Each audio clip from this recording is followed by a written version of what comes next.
శ్రీ పరమాత్మనే నమ. శ్రీమద్భగవద్గీత ఏకాదశోధ్యాయము విశ్వరూప సందర్శన యోగము 1వ శ్లోకం నుండి 8వ శ్లోకం వరకు భావసహితంగా.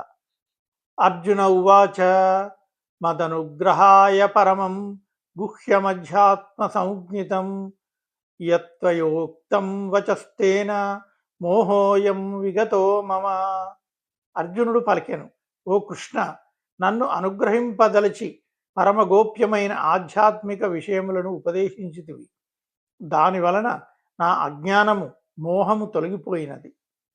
భవాప్యయౌ హి భూతానాం శృతౌ విస్తరశో మయా తత్వః కమలపత్రాక్ష మహాత్మ్యమపి చావ్యయం.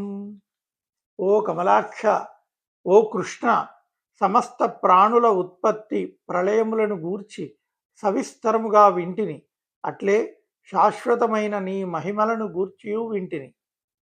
ఏవమేతద్యథార్థ త్వం ఆత్మానం పరమేశ్వర ద్రష్టుమిచ్ఛామి తే రూపం ఐశ్వర్యం పురుషోత్తమ.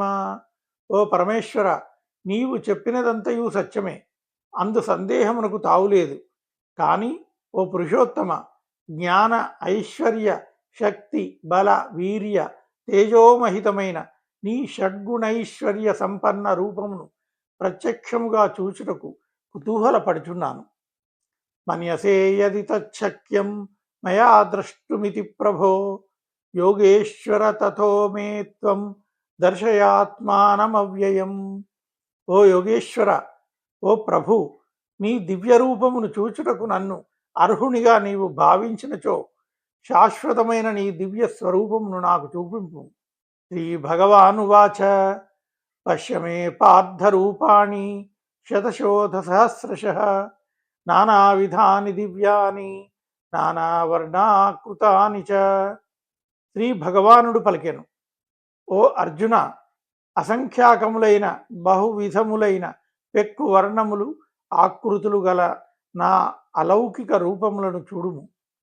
పశ్యాదిత్యాన్ వసూన్ రుద్రాన్ అశ్వినౌ మరుతస్తథా బహూన్యదృష్టపూర్వాణి పశ్యాశ్చర్యాణి భారత. ఓ అర్జున, ద్వాదశాదిత్యులను, అష్టవస్తువులను, ఏకాదశ రుద్రులను, అశ్వనీ కుమారులను, మరుద్గణములను నాయందు చూడుము. అంతేగాక ఇంకను మునుపెన్నడును చూచి ఎరుగని అపూర్వమైన ఆశ్చర్యకరములైన రూపములను చూడుము.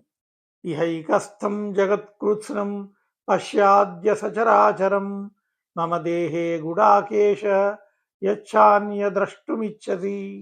ఓ అర్జున, నా ఈ రూపమునందు ఒకే చోట స్థితమయ్యున్న సమస్త చరాచర జగత్తును చూడుము.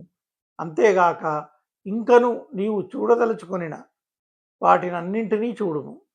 నతుమాం శక్యసే ద్రష్టుం అనేనైవ స్వచక్షుషా దివ్యం దదామి తే చక్షుః పశ్య మే యోగమైశ్వరం. కానీ ప్రాకృత చర్మ చక్షువులతో నా ఈ రూపమును నీవు నిజముగా నిస్సందేహముగా చూడజాలవు. కనుక నీకు దివ్య అలౌకిక దృష్టిని ప్రసాదించుచున్నాను. ఈ దివ్య దృష్టితో నా ఈశ్వరీయ దివ్య యోగశక్తిని చూడుము. ఓం తత్సత్. సర్వే జనాః సుఖినో భవంతు. రేపటి వీడియోలో మరికొన్ని శ్లోకాలు చదువుదాం.